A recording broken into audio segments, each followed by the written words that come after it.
So hey guys and welcome back to our channel. तो भाई आज आप लोगों के सामने देखो कितनी बेहतरीन गाड़ी खड़ी है। महिंद्रा एक के बाद एक और गाड़ी निकाले जा रही है, लेकिन ये बिग डैडी से आने वाली पहले वाली बिग डैडी है, यानी कि XUV 700 आप देख रहे हो। भाई ये कौन सा वेरिएंट है और क्या इंजन स्पेक्स है वो सारा मैं नहीं बताऊंगा, भाई वो खुद ओनर आके बताएंगे। तो भाई एक बार प्लीज़ आ जाओ आप, और थोड़ा सा तेज बोलना आप, ठीक है? ठीक है तो भाई सबसे पहले अपना नाम बता दो। भाई, मेरा नाम है मनीष भाटी। ठीक है। अब भाई अब मेरे को बताओ कि जब आपने ये गाड़ी लिया, आपने मेरे से भी पूछा था कि आपको ये वाली गाड़ी लेनी है, ठीक है? तो मेरा सबसे पहला जवाब यही था कि आप इसे छोड़ के आप वो स्कॉर्पियो एन प्रेफर कर सकते हो। तो भाई वो क्यों नहीं प्रेफर करी आपने? स्कॉर्पियो अगर एन में देखा जाए तो स्कॉर्पियो एन में एक तो उसका बैक लुक बहुत ही बेकार है। ठीक है। मतलब ऐसा लगता है वो महंगी वैगनआर है, उसके अलावा उसमें कुछ नहीं है। भाई ये तो सबने कहा, वो तो ट्रोली इतनी ज्यादा हुई है उसमें, तो सभी कह रहे हैं। उसका एक तो बैक लुक बेकार है, और अगर उससे पुरानी वाली स्कॉर्पियो से कंपैरिजन में किया जाए तो उसमें क्या कहते हैं, अंदर आराम तो है, कंफर्टेबल है, लेकिन उसके सामने का वो बोल्ड लुक नहीं है, और उसमें फीचर्स भी नहीं है। जिस हिसाब से उसके पैसे हैं उस हिसाब से उसमें इतने फीचर्स भी नहीं है,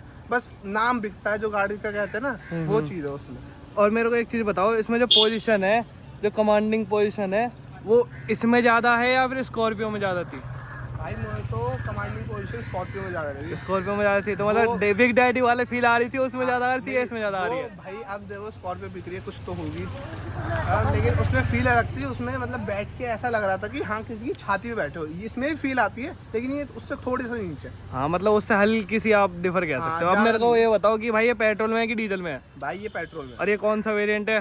भाई ये है AX5 पेट्रोल मैनुअल 7 सीटर। ठीक है भाई। अब मेरे को बताओ भाई, इतनी महंगी गाड़ी, मैं खुद पर्सनली अपने कस्टमर से ये कहता हूँ कि अगर आप 15 लाख से ऊपर की गाड़ी ले रहे हो ना, तो आप डीजल प्रेफर करो। तो आपने डीजल की वजह से पेट्रोल क्यों ली? मैंने आपसे भी कहा था कि डीजल ही लेना। भाई कहा तो था, मैंने भी अपने पापा से कही थी कि डीजल की ले लो, लेकिन उन्होंने कहा कि पेट्रोल में ज़्यादा फील आती है।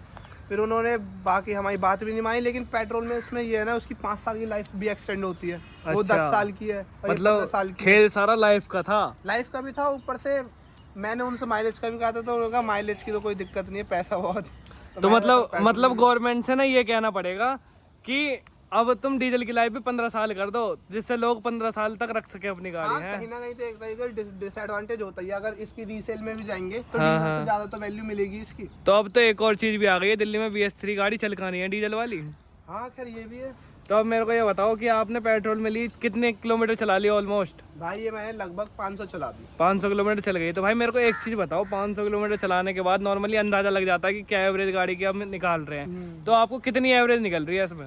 भाई गाड़ी तो फिलहाल 10.5 का दे दी है। 10.5 का एवरेज दे रही मैंने है। भगा भी लिया, आराम से भी चला लिया, तो 10 और 10.5 के बीच में ही रहती है, उससे कम तो जाती है। ऑलमोस्ट कितनी हाई स्पीड लेके गए होगे आप अभी? इसकी भाई मैंने 135 भगा रखी है। तो भाई स्टेबिलिटी वाइज कैसी कहना चाहोगे भाई आप? बहुत सही गाड़ी है।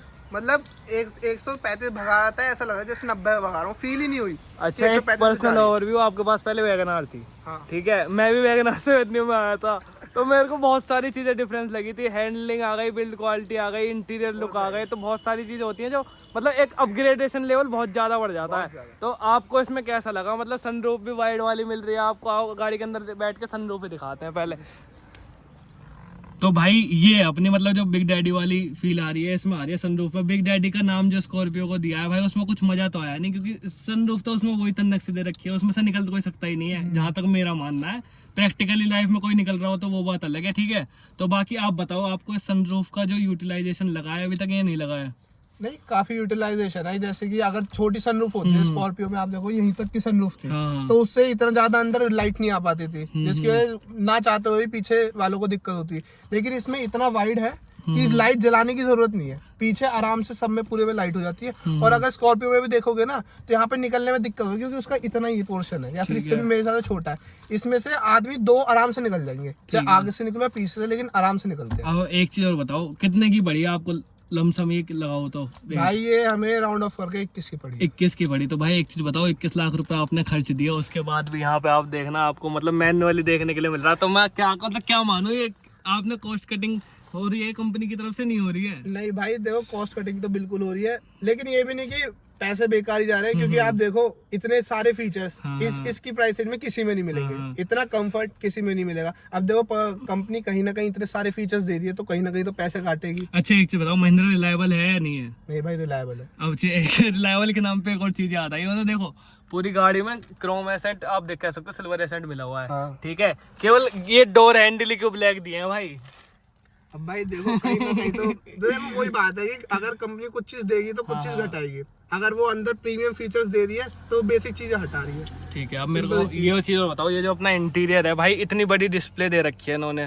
ठीक है, तो जैसे आजकल क्या है कि सनरूफ जो सनलाइट है वो बहुत ज्यादा कम निकल रही है, तो विजिबिलिटी काफी अच्छी होगी। तो आपको क्या लगता है, अगर सनलाइट ज्यादा भी हुई तो इसमें प्रॉपर दिख पाएगा आपको? हाँ भाई, दिख तो बहुत आराम से जाता है। भाई एक बार इसे ऑन करो, ऑन करके अपने सब्सक्राइबर्स को दिखाओ कि कैसी देखने में लगेगी ये, और कितनी डिस्प्ले इसमें आपको देखने के लिए मिलती है।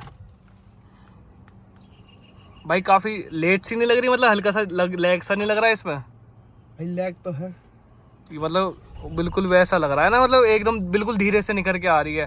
ये चीज अच्छी भी लगती है, लेकिन अगर ज्यादा ही डिले हो जाती है तो वो थोड़ी अजीब लगती इतना है। डिले भी नहीं है, अगर कंपैरिजन किया इतना डिले भी नहीं है, लेकिन हाँ थोड़ा स्लो है, लेकिन ऐसा लगता है थोड़ा प्रीमियम फीचर टाइप लगता है। प्रीमियम इतना डिले नहीं है कि भाई बिल्कुल ही खुंदक चढ़ रहा है। अब भाई ये एक चीज और बताओ, इसमें साउंड सिस्टम कौन सा मिलता है हमें? भाई सोनी का मिलता है। सोनी का। तो आपको साउंड सिस्टम लगता है कि अपग्रेडेशन की जरूरत है या नहीं है? भाई अपग्रेडेशन की तो जरूरत है। ठीक है भाई, और इसमें नॉर्मल एक सबवूफर मिल जाता है हमें, और चारों डोर में स्पीकर और ट्विटर आपको देखने के लिए मिल जाता है, और सबसे पीछे वाली जो कैबिन है ना उसमें भी आपको 2 स्पीकर देखने के लिए मिल जाते हैं। और जितनी भी लाइट है ना ये सारी यहाँ पर वाइट दे रखी हैं। ठीक है भाई, मेरे को एक चीज़ बताओ, इसमें ना काफ़ी ज़्यादा फीचर्स हैं, इसमें आप मैप वगैरह भी लगा सकते हो। ठीक है, तो एक चीज़ बताओ कि ये वाला, एक तो सबसे पहले जो मेन डायरेक्शन वाला फीचर जो आ रहा है ये, तो क्या आपको ये वर्थ लगता है, मतलब ऑफ रोडिंग के काम में? और जब स्टार्टिंग में ऑन करते हैं अब तो मेरे को भी लगता है शायद कि काम का आता होगा। बहुत ज्यादा यूजफुल में है, मतलब जैसे कि जो मेरी सिस्टर है उन्हें मतलब इतनी गाड़ी इतने अच्छे से नहीं आती, लेकिन जब से ये फीचर आया है वो बहुत आराम से चला लेते हैं, इतनी दिक्कत नहीं होती। और वैसे कि अगर ऑफ रोडिंग पे जाते हो तो कहीं ना कहीं, अगर देखो टायर तो हम देख नहीं सकते, विंडो खोल के एरिया ही देख सकते हैं, तो इससे हम टायर का पता अंदाजा लगा सकते हैं किस साइड है। बहुत काम का फीचर है ये। ठीक है भाई, अब मेरे को एक चीज बताओ कि इतनी महंगी गाड़ी ले लिया आपने, 21 लाख रुपए खर्च दिए, अब भी लगता है आपको कि आफ्टर मार्केट कुछ काम होना है इसमें? भाई आफ्टर मार्केट तो होना है खैर काम। जैसे कि आप क्या कुछ गिनवाना चाहोगे? भाई लमसम क्या कहते हैं, इतना कुछ खास काम नहीं है, मतलब जो बेसिक काम होता है पूरी गाड़ी में वही है। बाकी एक जो मुझे सबसे बड़ा डिसएडवांटेज लगा, इसके जो ये शीशे हैं ये मैनुअल है, ये ऑटोमेटिक नहीं है। मतलब आदमी 21 लाख रुपए खर्च कर रहा है, और अगर वो कहीं पब्लिक देख रही है गाड़ी को मुड़ के, और अगर मुझे वहीं पे गाड़ी खड़ी करनी पड़ जाए तो वो बाहर से उतर के बंद करना पड़ेगा, तो भाई कितनी बेइज्जती फील होगी। अब भाई चलो, आपने कहा कंपनी से वो चीज रिजॉल्व हो जाएगी। ठीक है, क्या पता कंपनी देख ले से कर दे, स्टॉक में कर दे पूरा। ठीक है, लेकिन एक चीज और बताओ मेरे को, जैसे 21 लाख रुपए खर्च करने के बाद जो होता है ना, शोरूम में जाके VIP ट्रीटमेंट मिलना चाहिए। ठीक है, तो आपको कैसा ट्रीटमेंट मिला शोरूम में जाके? क्योंकि वेटिंग इस वेरिएंट पे, या फिर ये कहते हैं XUV 700 पे बहुत ही है, अपनी स्कॉर्पियो लगभग 3 साल की वेटिंग पे चल रही है। ठीक है, तो आपको क्या लगता है कि जो वेट कर रहे हैं कस्टमर XUV 700 के लिए या फिर स्कॉर्पियो के लिए, क्या वो वर्थ रहेगा? भाई देखो, अगर इसके लिए वेट कर रहे हो तो भाई वर्थ इट है। अगर आप बिल्कुल ही टॉप मॉडल लेते हो तो भाई तुम, मैं कह रहा हूँ 2 साल वेट कर लो, लेकिन वर्थ इट गाड़ी है। अगर उससे कम वेरिएंट में ले रहे हो, जैसे मेरा EX5 है, इसमें अगर वेट कर रहे हो, ये भी ठीक वेरिएंट है, लेकिन इतना सही नहीं है। टॉप से तो भाई टॉप तो टॉप ही होती है। और AX3 वाला वेरिएंट तो मेरे हिसाब से, मैं चेक किया था उसमें तो भाई खत्म ही गाड़ी लगती है वो मुझे एक तरीके से। मतलब छोटी वैगनारी कह सकते हैं कि कुछ भी नहीं मिलता। हाँ, उसमें कुछ नहीं मिलता, इंजन तो है, बस इंजन ही है। इंजन ही है उसमें, और कुछ है ही नहीं उस ठीक है भाई, एक चीज छोटी सी और मेरे को बताओ, जब टेस्ट ड्राइव लेने गए थे तो आपने बेसिकली डीजल गाड़ी चलाई होगी, वो टॉप एंड वेरिएंट ही रखते हैं, ऑटोमेटिक वाला। ठीक है, तो उसमें और इसमें आपको क्या अंतर लगता है? भाई अगर उस गाड़ी में बैठोगे तो आपको लगेगा कि आप, हाँ मतलब इतना महिंद्रा का नाम नहीं है प्रीमियम गाड़ियों में, लेकिन उसमें बैठोगे तो आपको लगेगा कि BMW वाली फील तो भाई आएगी। तो प्रीमियम मेरे ख्याल में महिंद्रा ने भी इन्हीं दोनों गाड़ियों से चालू करा है। सबसे ज्यादा प्रीमियम ने जो आई है वो XUV 700 में और स्कॉर्पियो एन में, दोनों में सबसे ज्यादा प्रीमियमनेस आई है इस टाइम पे। बाकी जो भी अपग्रेडेशन आएगा वो बाय टाइम आपको पता चली जाएगा। ठीक है, तो भाई अपने पूरे सेटिस्फाइड है इस गाड़ी से? ठीक है भाई, बिल्कुल सेटिस्फाइड। तो भाई एक रिव्यू और लेंगे, लेकिन वो रिव्यू लेंगे 10,000 किलोमीटर चलने के बाद। उसके बाद बताना आप क्या पॉजिटिव लगा और क्या नेगेटिव लगा, और कितने का तेल फूंक चुके आप उस टाइम पे। ठीक है, तब मेन बात होगी कि कितनी एवरेज आपने निकाली। ठीक है, तो भाई की रनिंग बहुत ज्यादा कम है, तो उसके हिसाब से साल भर बाद या 6 महीने बाद कब आएगा भाई रिव्यू? भाई 5 साल बाद। ठीक है, तो भाई चलो देखते हैं, अपनी इस वीडियो को इतना रखते हैं। वीडियो अच्छी लगी तो वीडियो को लाइक करना है, चैनल को सब्सक्राइब करना है। Take care and bye bye.